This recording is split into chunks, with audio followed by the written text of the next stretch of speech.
Hey guys, welcome back to this fifth part of the Obi-Wan Kenobi Tutorial Series. These next few videos have been the most requested by you guys, so it's pretty exciting to start them. It's also my favourite part of the process. In this first video we're going to go through the process of getting everything imported into Maya with the displacement maps working correctly. As well as that, we're going to go over the setting up of our lighting for accurate Lookdev work within Arnold within an ACES color space. And finally, we'll be doing some Lookdev work on our clothing pieces for our character. So the first thing that we want to do is to create and set our project. So I'll go to the File tab, the Project window, and select New, and name it appropriately, and then accept that.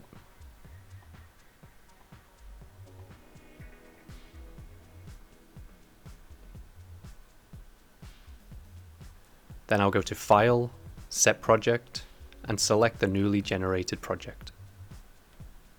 Now that that's done, I'm going to import all of my OBJ files that were exported from Zbrush.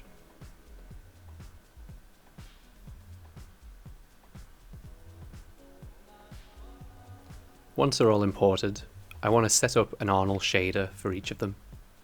For every shader, I want to name it to correspond with the mesh that it will be assigned to. For each of the cloth pieces, I made one shader for both the robe and the tabard, and a separate shader for the scarf piece, as I know eventually I want to use a different tile fabric bump map for each of these.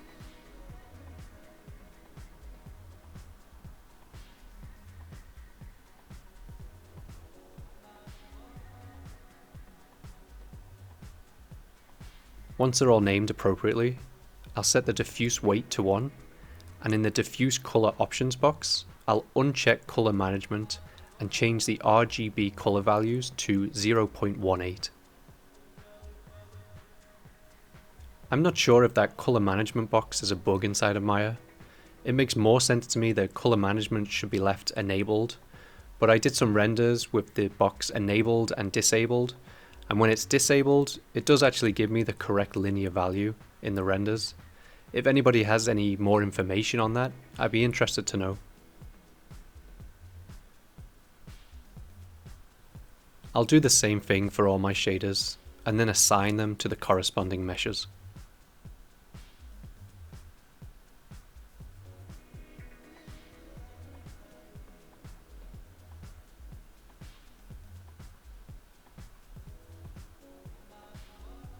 Now I'm going to set up my camera for the project by going to Create, Cameras, and then selecting Camera.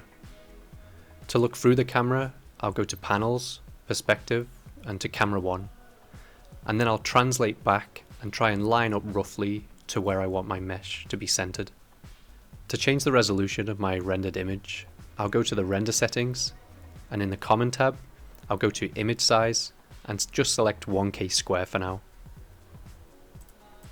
Next, in the View tab, I'll go down to the Camera Settings and select Resolution Gate. This just helps me to line up my model in the center of the frame, and also gives me a good idea for the composition of the shot.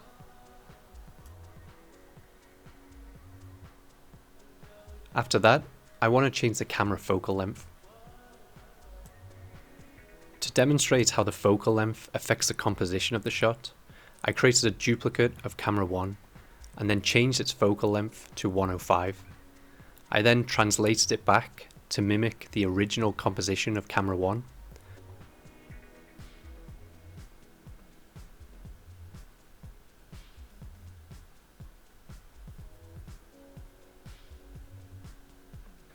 And as you can see, when I'm flicking back and forth between camera 1 and 2, just how much the focal length affects the feeling of the image. As a general rule of thumb, a higher focal length will make the portrait look stronger and more confident, and a lower focal length will make the portrait look more delicate and weaker. Next, I want to set up a simple HDRI for our Lookdev work. In the Arnold tab, I'll go to Light and then Sky Dome Lights. I'll then go to the color slot in that light and I'll create a file node, and in the image name I'll browse to the folder where I've created some ACES HDRIs. Once that's imported, Maya should automatically read its color space as ACES CG. For anybody that's interested in how to convert sRGB HDRIs into ACEs, I've made a quick tutorial on my Patreon page. After that's done, I'll give it a quick test render to make sure that everything looks correct.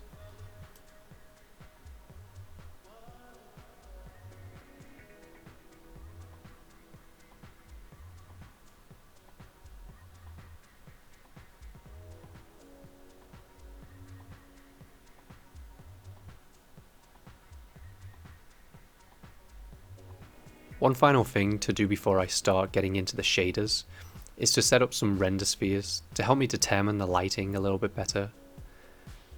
These are more important to do for VFX shot work, but they also have their uses for asset work such as this. I'll create two spheres and translate them to the corner of my render. I'll then go into the hypershade and create two new Arnold shaders.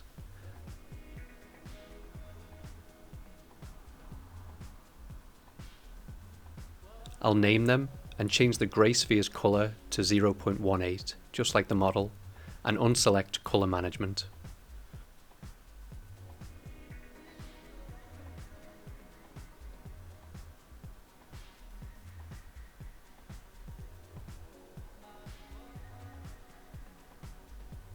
I'll also bring down the specular weight.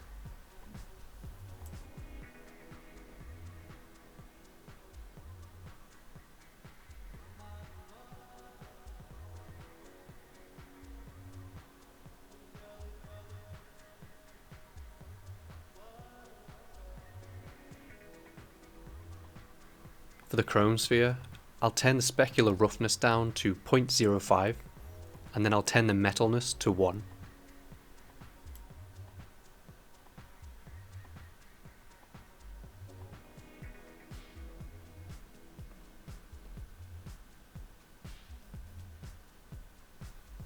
I'll region render the spheres using Shift, Click and Drag on my render.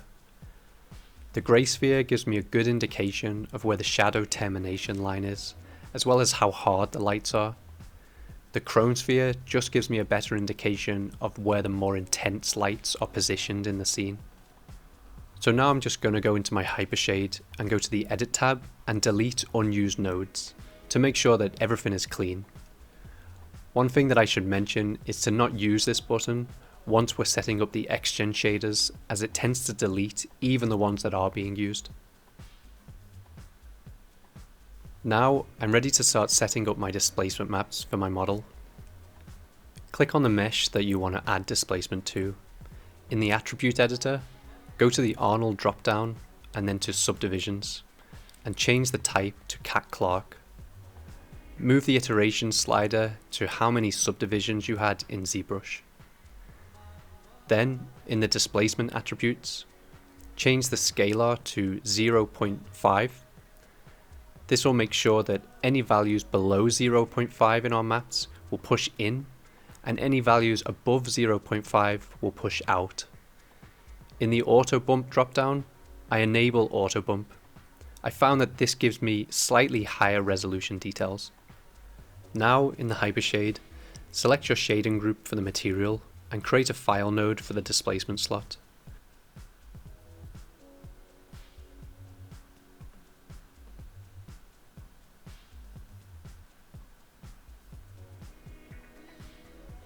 Browse for your Zbrush displacement map and change the color space to Utility Raw. If you're using UDIMs, change the tiling mode to UDIMs Mari and turn off any filtering effect.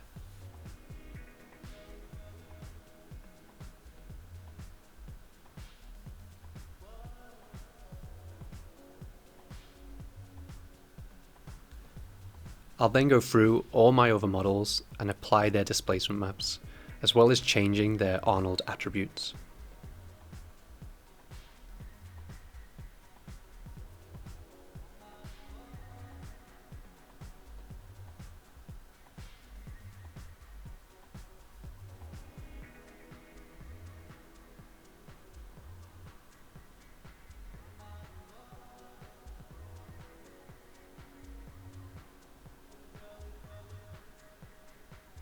Once they're all done, I'll kick off a render and make sure that everything is working correctly.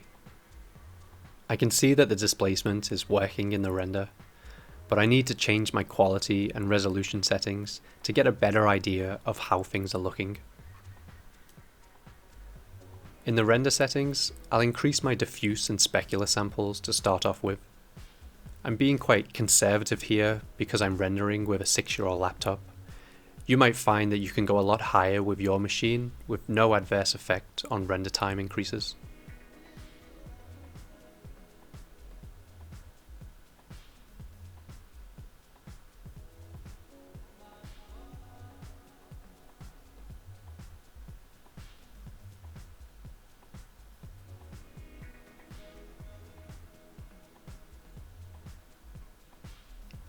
I'm also going to change the samples on my HDRI to 2.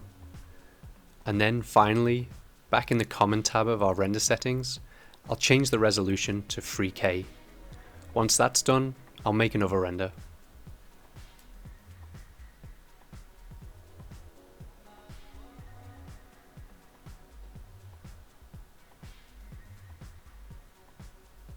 I can now see that the maps are doing their jobs correctly. I'm also seeing some really nice detail in here, but I think I can push this a little bit further. Once the subsurface scattering skin shader is applied, the effects of this detailing displacement maps are going to be reduced somewhat.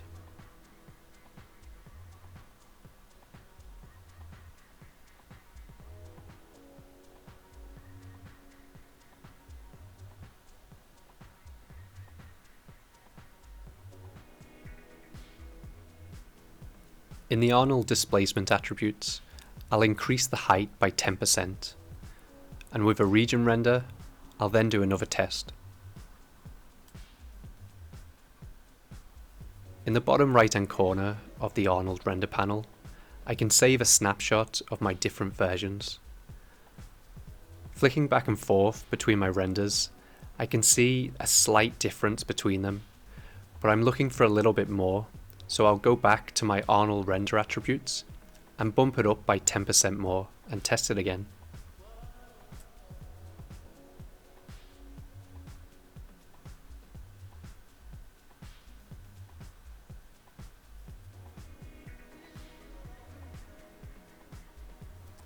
It's better, but it's still not where I want it to be.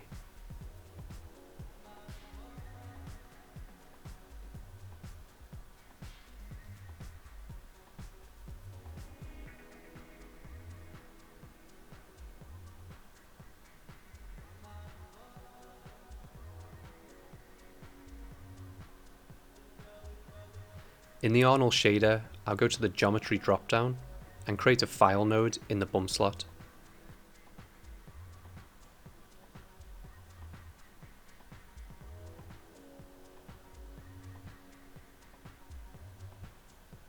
I'm then going to browse to my texturing XYZ B channel map from Mari and set its color space to utility raw.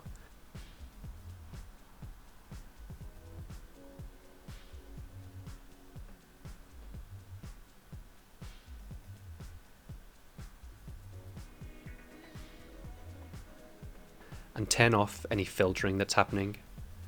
I'm going to try and get away with not using any UDIMs for this, just to save on memory. In the Bump 2D node, I'll change the value to 0.03.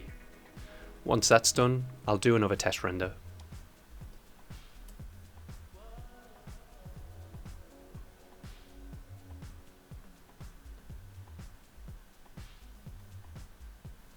I can see that this bump map is really making a difference in the really high frequency details. You can see how the strength of the displacement and bump maps also change the roughness and specular response. Getting a realistic skin specular is always a balance between the displacement of the surface and the roughness of the specular lobes.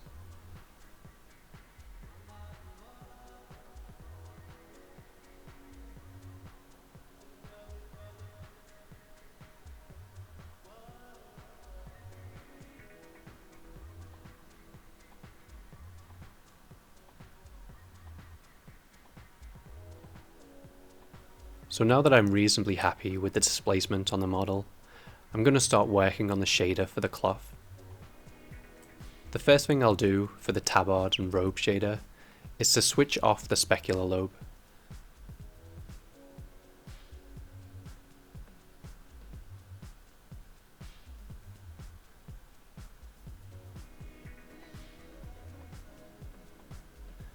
Then, opening up my hypershade, I'll map out my current shader.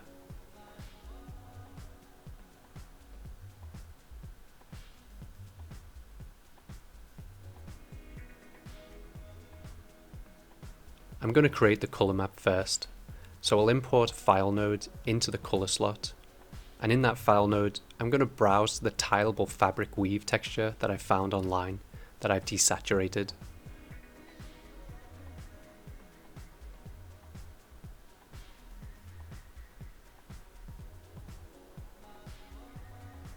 Once that's imported, I'll change the color space to be utility sRGB texture to convert it into the ACES primaries. I actually changed this to utility raw a little bit later, as I'm going to also use this as a bump map. After that, I'll create an AI color correct node and play with the multiply attribute to give the cloth more of a yellowy beige type color.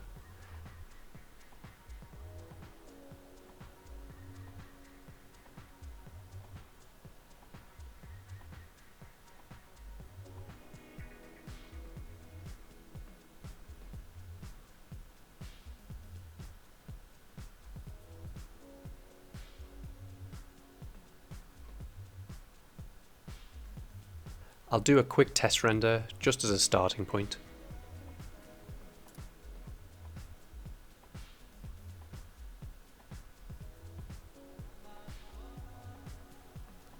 I can see that the contrast on the texture map is way too high, so I'm going to switch the color space to utility raw. By the way, I don't recommend that you do this if you're working with just a normal color map. I would stick with utility sRGB texture for any sRGB 8-bit color maps.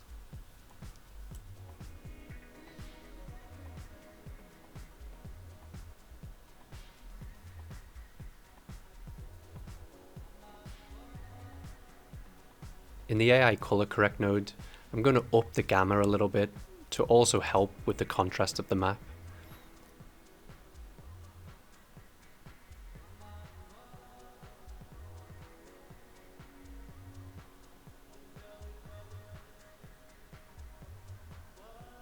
And then I'm going to increase the repeat UV attribute in the texture 2D node to reduce the size of the pattern.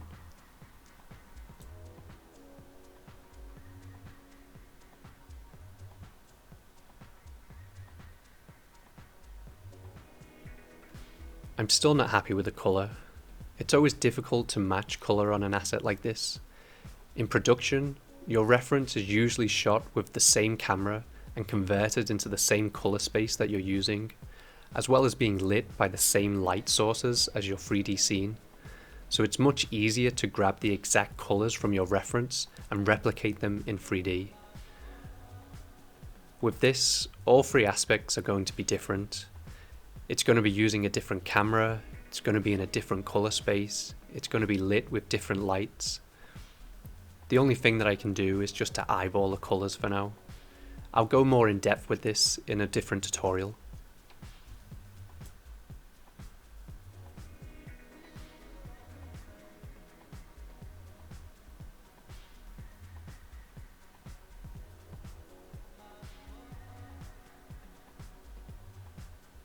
I'd like to see more of the weave pattern effect of my fabric, so I'm going to go into the shader and to the geometry dropdown and create a new file node in the bump slot.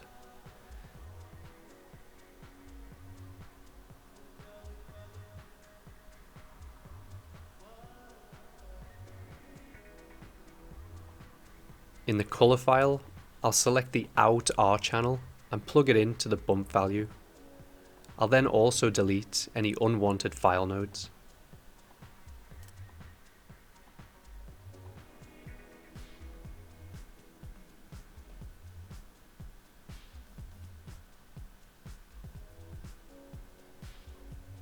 Doing a new test render, I can see that I forgot to reduce the bump map depth.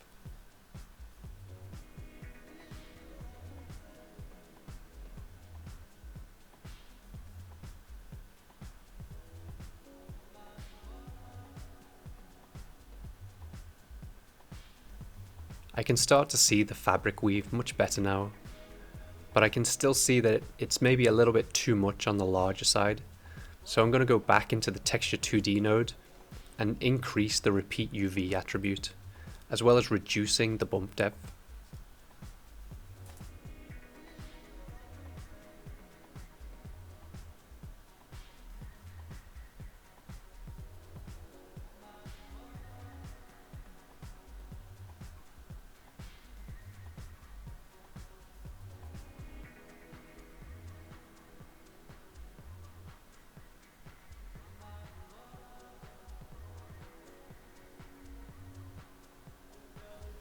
A lot of this process now is just going back and forth between the various settings. You'll find that because of the physical nature of the shader, when you adjust one parameter, it can affect another.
Next, I want to try and soften the fabric a little bit by adding some sheen.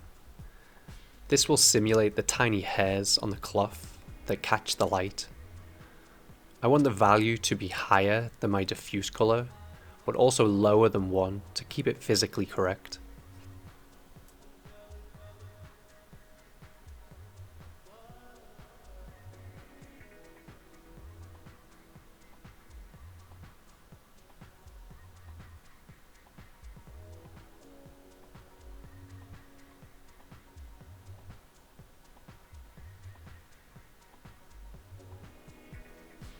It's difficult to get this effect to show up on a light fabric. A light sheen on a light fabric is just hard to see.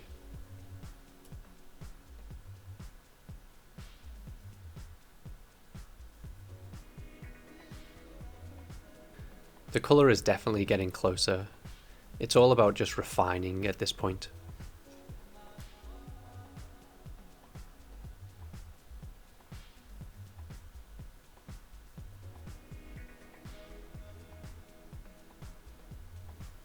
The larger the roughness value is on the sheen, the larger and more gradual the fall off will be.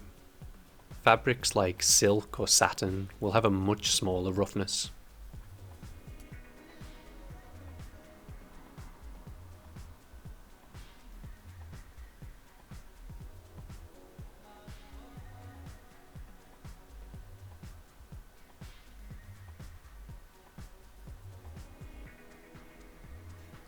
To add a little bit more softness to the fabric, I'm going to add a tiny bit of subsurface scattering to mimic the light bleeding through the weave.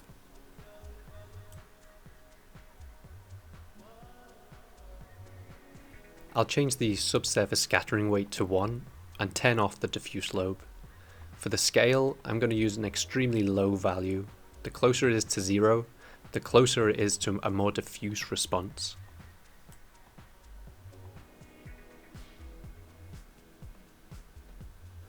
I also want to change the radius color to be similar to the fabric's color.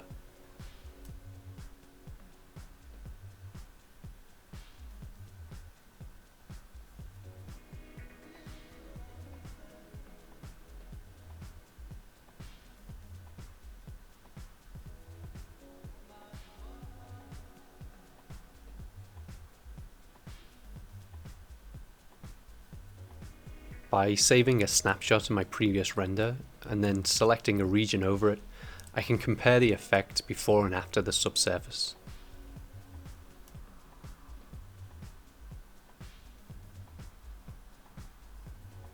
Once I'm happy with my shader settings, I'll make a full resolution render and compare it to my reference.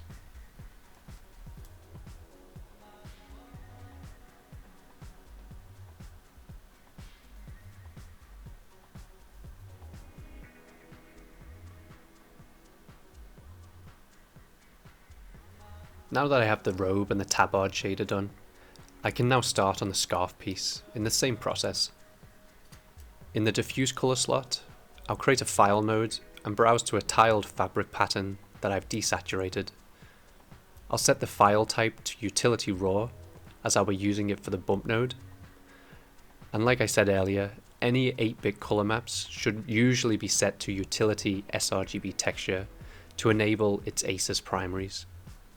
I'll turn off the specular weight in my shader, and then I'll start a region render. I can see that the scale of the fabric weave pattern is way too big, so I'll bring up the repeat UV attribute in the texture 2D node.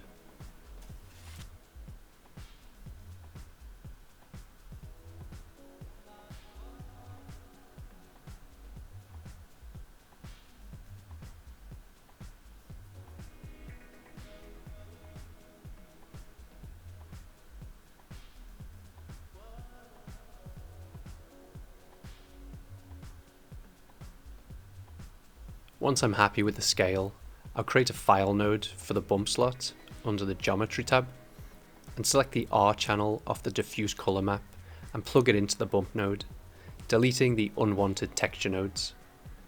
I'll reduce the bump depth and run another render.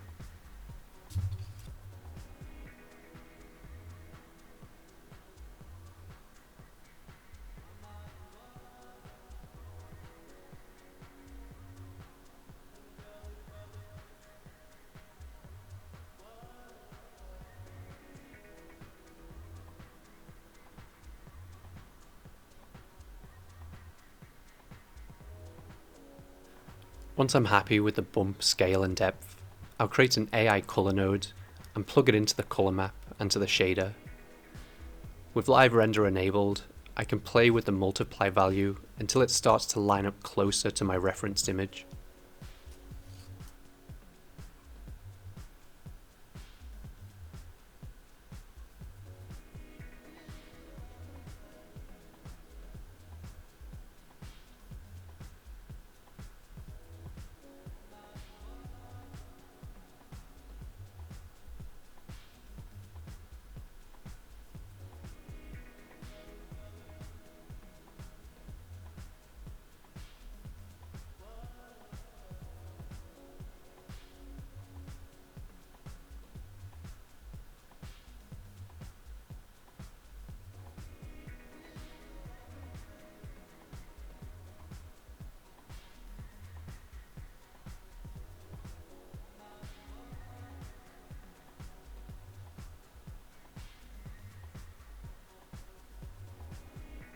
Now that that's set up, I can add some sheen to the fabric to soften it out a little bit.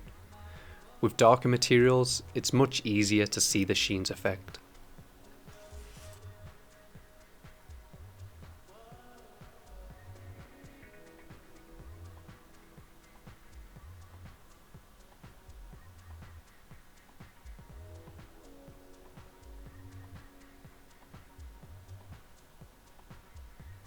Just like the robe piece, I want the colour of the sheen to be slightly lighter than the fabric, and also a value under 1 to keep it physically correct.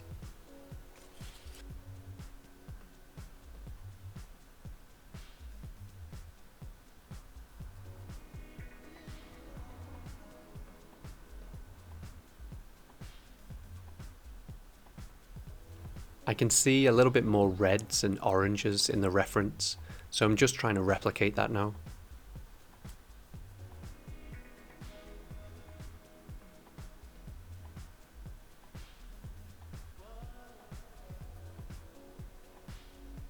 Again, like I said before, at this stage, it's all about just looking at your reference and refining the shader.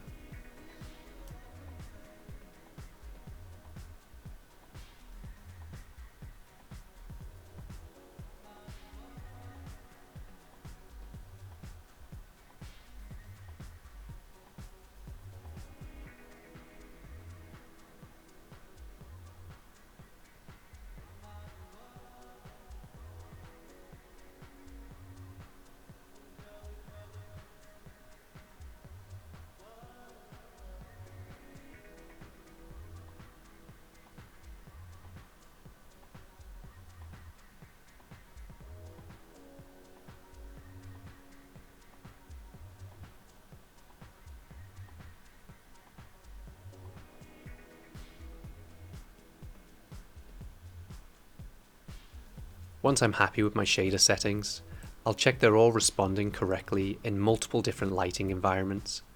This is the best way to make sure that your shaders are working correctly.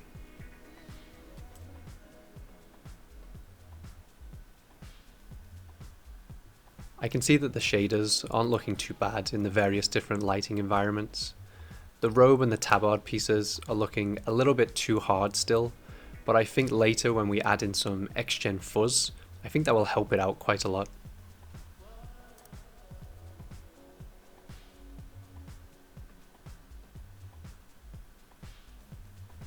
You can see that the luminance and overall colour of my grey ref spheres in the different HDRIs stays roughly the same. This is because I've neutralised all of my HDRIs in ACES beforehand.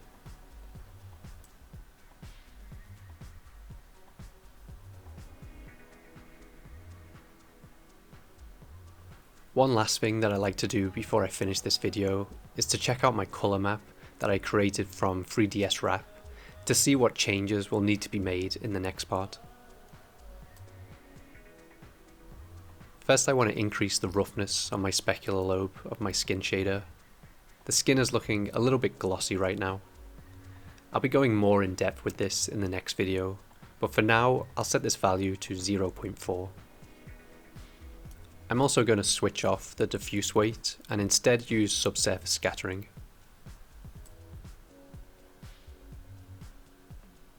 In Subsurface Color, I'll create a file node and browse to the location where I saved my color map from 3ds Wrap. I'm going to change its color space to Utility sRGB Texture so that it's using the ACES color primaries.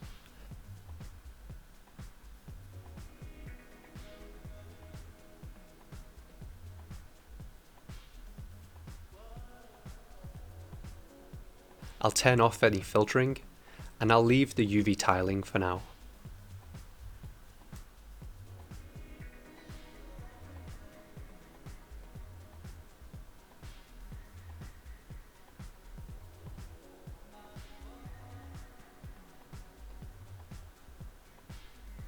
I'm going to turn off the subsurface scale for now so that we just get a diffuse response.